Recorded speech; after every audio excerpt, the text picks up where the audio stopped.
বর্তমান দিনে পরিস্থিতি এমন একটা জায়গায় এসে দাঁড়িয়েছে, নিজের আত্মীয় স্বজন বা পরিবার পরিজনের মানুষের সঙ্গেও অনেক ভাবনা চিন্তা করে কথা বলতে হয়। কেন বলছি? কারণ এই পরিবার পরিজন বা আত্মীয় স্বজনের মধ্যে যদি তোমার অবস্থা যদি একটু খেলোমার্কা হয়, তাহলে তুমি যদি তাদের সুস্থতা কামনার জন্য বা তাদের খোঁজ খবর নেওয়ার জন্য ফোনটাও যদি করো, তাহলে অনেক ভাবনা চিন্তা করে ফোনটা করতে হবে। কেননা আমি তো ভালো মনে তাকে ফোন করছি, কিন্তু তুমি যখনই তার ফোনে ফোন করবে, সে হয়তো ভাববে তুমি হয়তো টাকা পয়সার জন্যই তাকে ফোন করছো। সে তো ভীষণ ভয় পেয়ে যায়, মানে সে যেই হোক, যেমনই পার্সন হোক।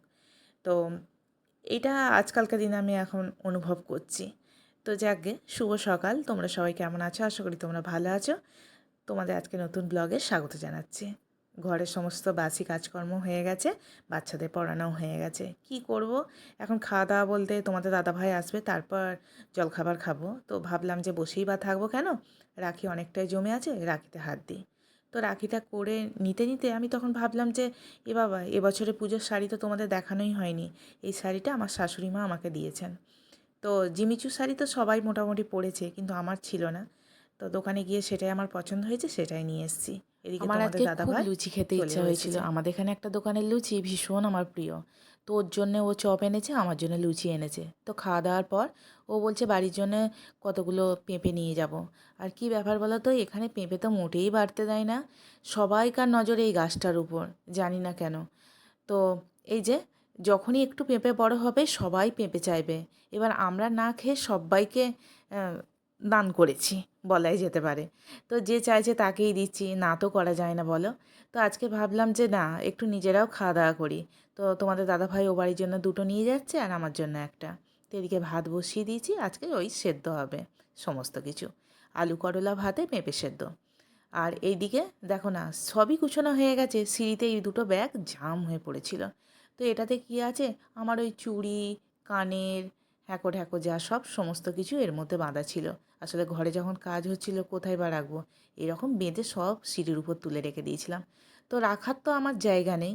তো ভেবেছিলাম একটা ড্রেসিং টেবিল কিনবো, কিন্তু সেটা হয়ে উঠলো না। তো ভাবলাম যে কেনা হয়নি তো কি হয়েছে, কিন্তু এগুলোও তো যত্ন করে রাখতে হবে। মাঝে মাঝে সাজতে গুজতে ইচ্ছা হয় জানো, বয়স হয়ে গেলেও। তো এই যে বালতিটা, এর মধ্যে সমস্ত কিছু ঢুকিয়ে রাখবো।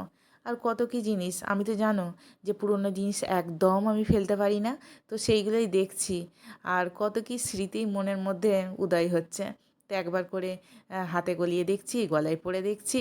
তো বেশ ভালো লাগে জানো মাঝে মাঝে সাজতে। তো এইগুলোই দেখছি, গুছিয়ে বাগিয়ে রাখছি কোনটা কি ফেলা যায়। আর এই যে বালতির মধ্যে সমস্ত কিছু ঢুকিয়ে বাগিয়ে রেখে দিয়েছি।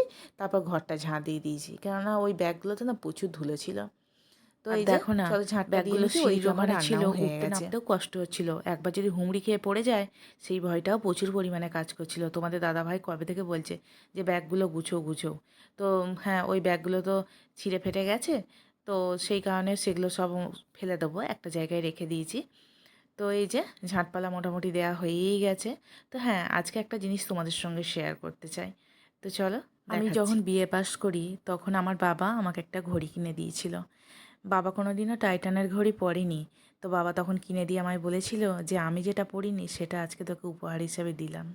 মা বাবা ঠিক এই রকমই হয়, নিজেরা বাচ্চাদের জন্য কত কী স্বার্থ ত্যাগ করে, তাই না?